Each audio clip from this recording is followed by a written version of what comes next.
വചനമൊഴി April 22. വചനഭാഗം കൊളോസ്യർ 3:12-17, ലൂക്കായുടെ സുവിശേഷം 1:46-56.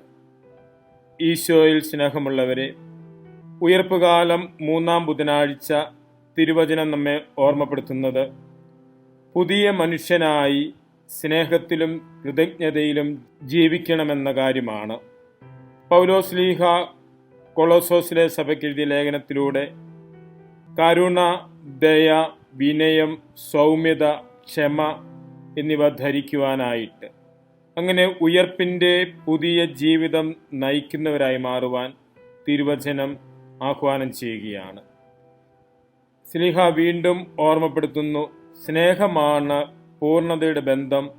സ്നേഹമില്ലെങ്കിൽ മറ്റെല്ലാം അപൂർണമാണ്. കരുണയും ദയയും വിനയവും സൗമ്യതയും ക്ഷമയും പരിശീലിക്കുവാൻ നമ്മെ സഹായിക്കുന്നത് നിഷ്കളങ്കമായ സ്നേഹമാണ്. സ്നേഹമില്ലെങ്കിൽ മറ്റെല്ലാം അപൂർണമാണ്. ഉയർപ്പിൻ്റെ സാക്ഷ്യം സ്നേഹത്തിലൂടെ പ്രകടനമാകണമെന്ന സ്ലീഹ ഓർമ്മപ്പെടുത്തുന്നത്.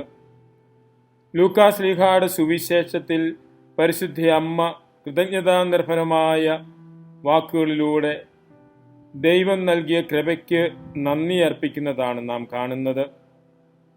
എൻ്റെ ആത്മാവ് കർത്താവിനെ മഹത്വപ്പെടുത്തുന്നു.